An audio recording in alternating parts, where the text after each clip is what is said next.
mengaku mengantongi 5 kandidat calon wakil presiden untuk Anies Baswedan. Kelima nama tersebut sudah dikoordinasikan dengan Anies. Sekarang sudah ada 5 kandidat, tetapi bahwa siapa-siapanya sekali lagi secara etis belum bisa disebut di sini. Bagian dari strategi kita juga menunggu kandidat lain siapa, sehingga nanti kita bisa ada pertimbangan-pertimbangan strategis kalau kita menunggu satu dan lain calon wakil presiden kita.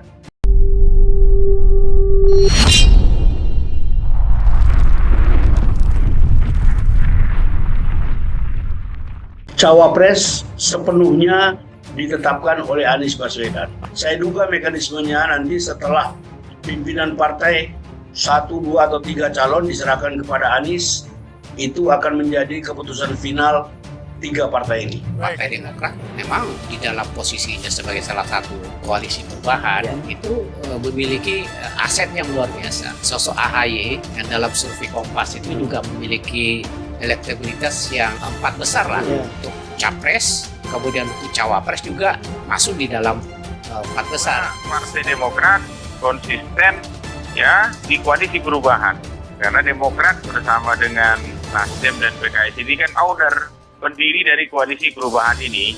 Jadi ini adalah bentuk sayang kita kepada koalisi ini, termasuk kepada Mas Anies begitulah dia. Untuk kita bisa mengejar ketertinggalan kembali keadaan saat ini. Apapun faktanya hari ini kan survei Mas Anies itu kan di posisi 3. Kita kan harus ya mengambil jalan ilmiah ini. Ketemu beberapa nama yang antara lain sudah disebut-sebut. Baru sekarang sedang dicari waktu yang pas. Karena ini pasti pertemuannya akan berlangsung lama, sedang dicari waktu yang pas agar ketiga ketua umum ini bersama para stafnya bisa bertemu dalam rentang waktu yang lama sekaligus.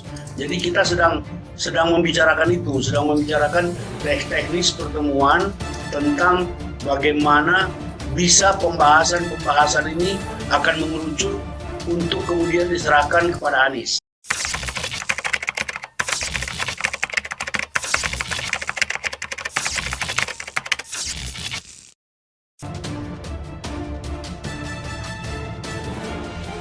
Bocoran kandidat kuat Cawapres Anies Baswedan.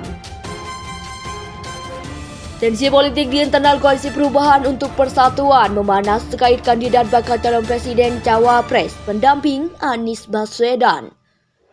Masalah ini bahkan membuat Partai Demokrat dan Partai Nasdem saling singgung. Beberapa hari terakhir sosok berinisial A sentra diisukan akan menjadi Cawapres pendamping Anies di Pilpres 2024. Sejumlah spekulasi lantas bermunculan soal sosok A ini. Dilansir dari Detik News, juru bicara bakal Capres Anies Baswedan, Sudirman Said, telah memastikan pemilihan Capres sudah tuntas. Tinggal nunggu hari baik untuk pengumuman. Sudirman menenturkan 3 parpol yakni Nasdem, PKS, dan PD telah menyerahkan nama calon Cawapres pendamping Anies Baswedan. Tak lama lagi Anies Baswedan akan mengumumkan sosok Cawapres pengusungnya. Saat ini proses pemilihan dan memilih sudah selesai. Tinggal tunggu hari baik bagi Pak Anies untuk memutuskan dan mengumumkan. Ujar Sudirman kepada wartawan Sabtu 10 Juni 2023. Suasana politik internal Koalisi Perubahan untuk Persatuan cukup panas, terutama saat Partai Demokrat mendorong Anies Baswedan segera mengumumkan cawapres pendampingnya. Dibumbui dengan pernyataan terkait elektabilitas yang menurun. Namun demikian, Sudirman Said menepis adanya paksaan dari salah satu parpol mengusung terkait nama cawapres pendamping Anies. Tidak ada satupun pihak memaksakan, semua pendapat kesempatan mengusulkan nama. Partai Nasdem mengusulkan beberapa nama, PKS mengusulkan beberapa figur baik kader maupun non-kader. Begitu Partai Demokrat menyodorkan sejumlah tokoh, baik internal maupun eksternal partai, ucapnya. Terkait sosok cawapres pendamping Anies Baswedan yang bakal diumumkan dalam waktu dekat, Detik.com mencoba mewawancarai beberapa petinggi PKS, PD, dan Nasdem terkait cawapres pendampingi Anies Baswedan. Namun demikian, hampir semuanya memilih menunggu pengumuman resmi dari sang capres. Pernyataan paling maju disampaikan Ketua DPP PKS Mardani Ali segera yang menyatakan 80% cawapres pendamping Anies Baswedan. Di antara 3 nama yakni Agus Harimurti Yudhoyono AHY, Ahmad Heriawan Aher, dan Hovifah Indar Parawansa. Lantas, apakah cawapres pendamping Anies bakal benar-benar tokoh berinisial A atau nama lainnya? Dan yang paling penting, apakah cawapres pendamping Anies nantinya bisa mendongkrak elektabilitas seperti yang diharapkan? Untuk itu kami melihat ya, atas desakan juga dari rakyat, dari konstituen yang kami temui, mereka selalu mempertanyakan nih kapan ini pasangan capres dan cawapresnya kedua.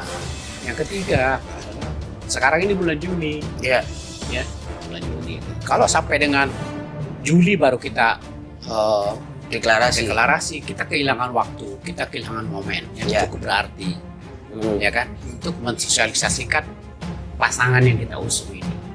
Jadi dengan lebih cepat kemudian calon presiden dan wakil presidennya diketahui publik begitu, ya, maka konsolidasi seluruh partai, 3 partai ini kan plus relawan, gerakan rakyat, masyarakat itu kan bisa langsung itu dikonsolidasikan dalam satu nafas yang sama.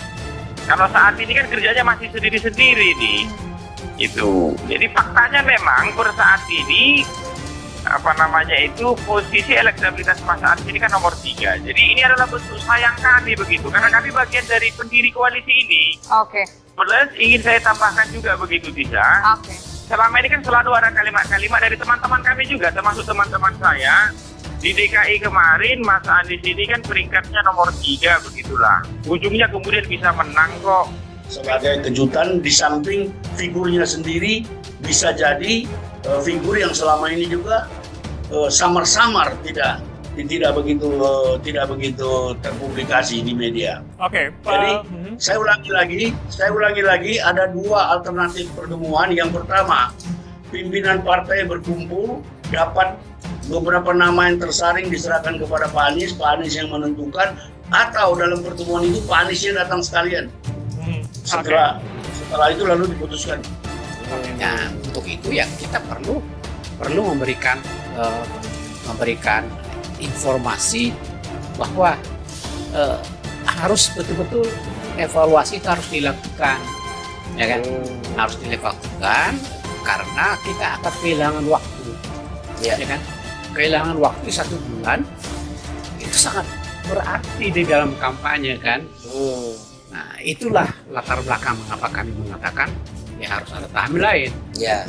Jadi tidak ada kaitannya dengan pertemuan antara Puan sama AHY.